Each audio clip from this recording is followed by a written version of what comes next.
Hello, everyone, and welcome back to Efrain Rodriguez Jr. show. Today's show is full of a lot of things that I really want to skip today's show, but it's tough in a sense.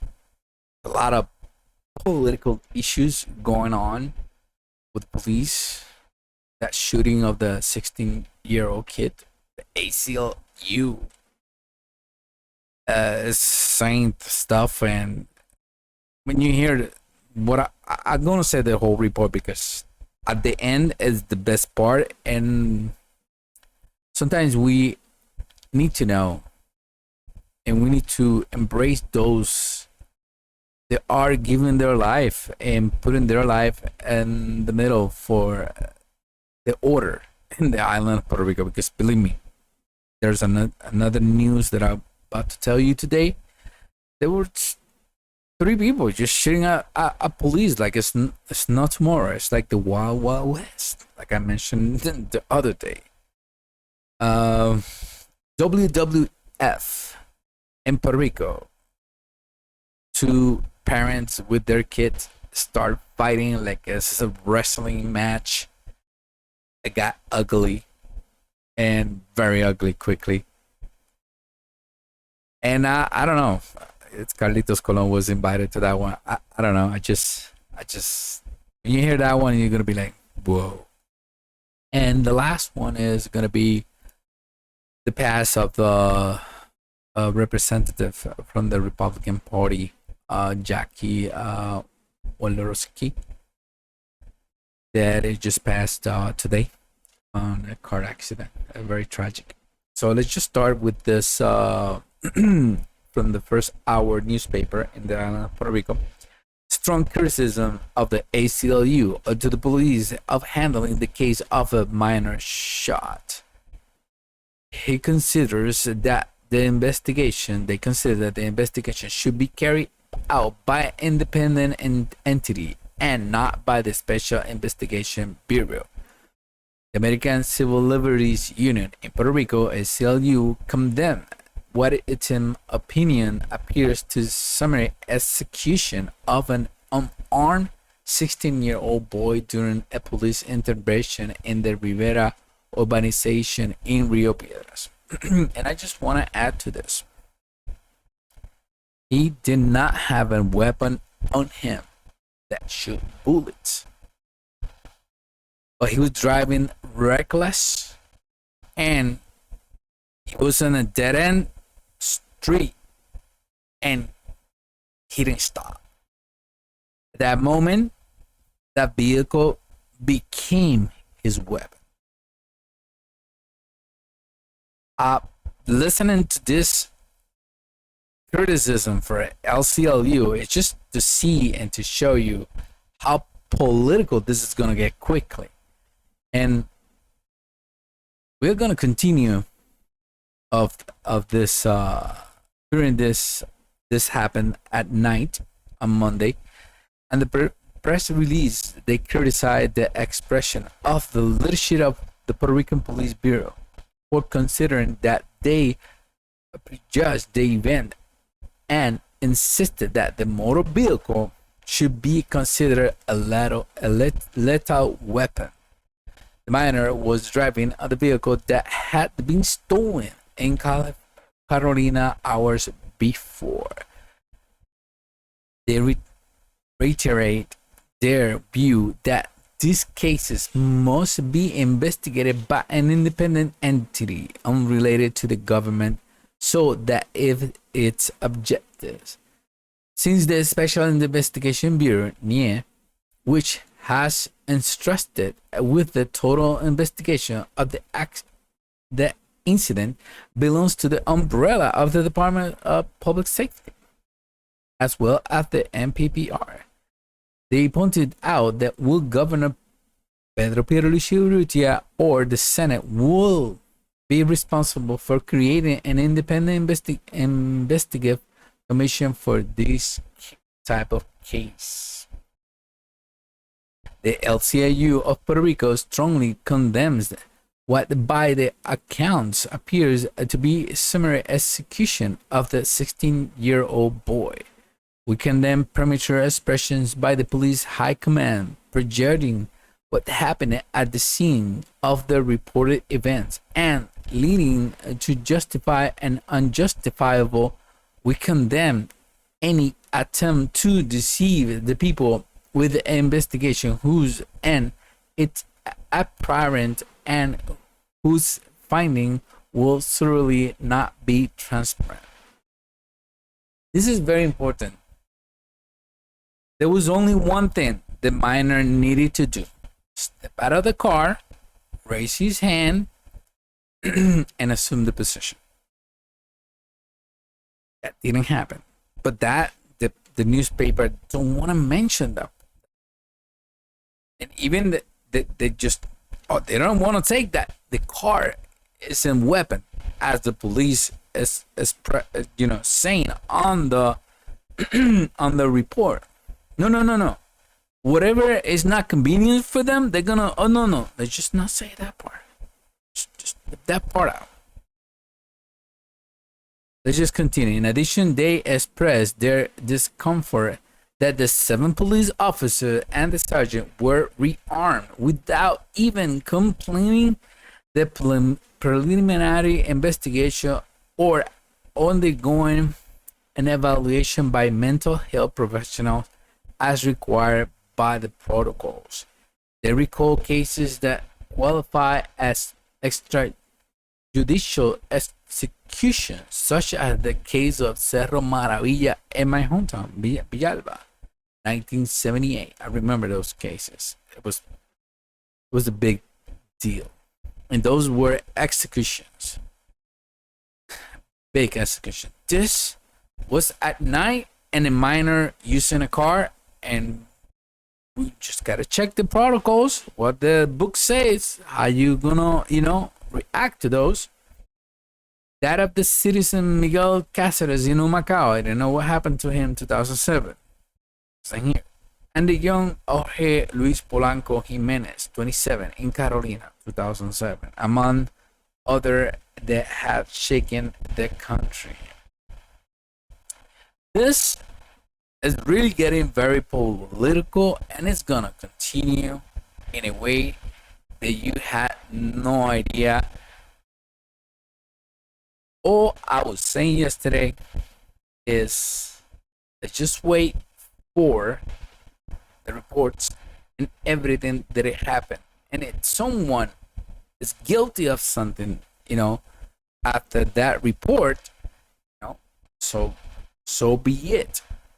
I mentioned yesterday also the police and the other newspaper, they've been in the force for less than 2 years, recently graduated. And it just, this happened, and they just, we're not psychics to see what is in everybody's head. But there's some protocols. And if that moment, that vehicle going on the sidewalk, and they told him to stop, he didn't stop, and there were some police in danger because he was gonna run over them. And I'm just here speculating because I don't have the reports, complete reports. At that moment, that car became that weapon. So let's just wait to see how it's gonna be, because people from all over around the whole world, they're gonna come here, they're gonna condemn the police, because this is like a new thing, condemning the police and the police procedures, George Floyd and all those stuff, and those fiery protests and everything else. And Puerto Ricans, we are different. Most of the Puerto Ricans respect the police. 16-year-old as a kid, he didn't know what was gonna up. A lot of movies, everything. Nobody's know what was going through his head. And it's sad that just happened to that kid, and the parent just lost the kid that way. And This also goes to the family of the police that were involved, because now they're gonna be, are they gonna be really on the force after this? Sad for everybody all around, in their head. What's going on in their heads? This is serious stuff. Alrighty, so let's go to the WWF. Now I see a lot of bunch of policemen. They didn't show what happened to the people that were fighting like a lucha libre. Family brawl. Parents and children start in a stick fight in the gas station. Two of the protagonists of the altercation were transported to the hospitals as it is were taken from the wrestling Billboard. Two parents and their respective children staged in a violent brawl this morning on the premises of the gas station on the Highway 125 on the town of San Sebastian. One of the side altercation was a 61-year-old man and his 29-year-old son, who collided with another 49-year-old individual and his 22-year-old son. According to the information provided by the police, the trigger for the fight was personal quarrels between the parties. The combatants used blunt objects in the altercation that caused the mobilization of the police, and they took the people, the most injured ones, to the Metropolitan Hospital, hopefully not to the medical center that I was just talking about yesterday, because it's in bad shape. And the other two, they took it to the nearby med center because they didn't have that much in their bodies. So minor injuries. A lot of people were just saying comments on the newspaper. You hear all the comments, and it's like, what is going on with this world? Everything. My comment was, I don't know, maybe something to do with the vaccine, the 5G, whatever. I'm not trying to say anything crazy here, but how can you do something like that? Thank God they didn't have no weapons on them. I mean, they did have weapons. Oh my God, they were just sharp objects, sticks, baseball bats. I don't know.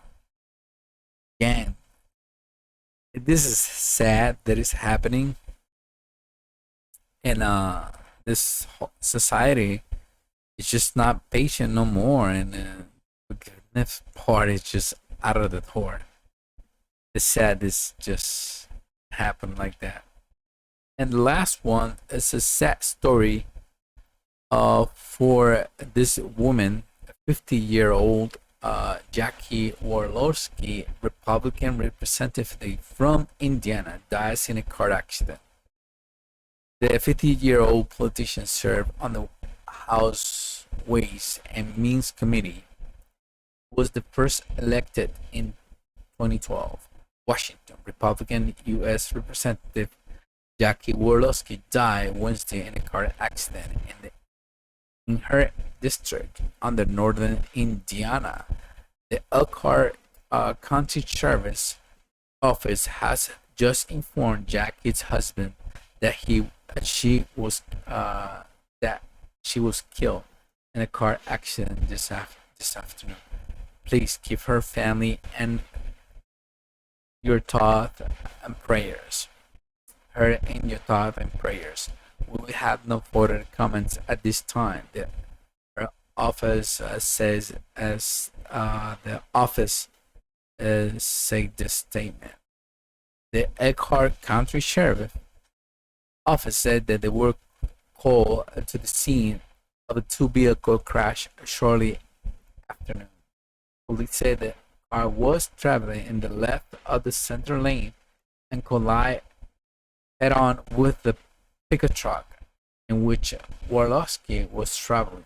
Walorski, 58, and 2 other people died in the accident.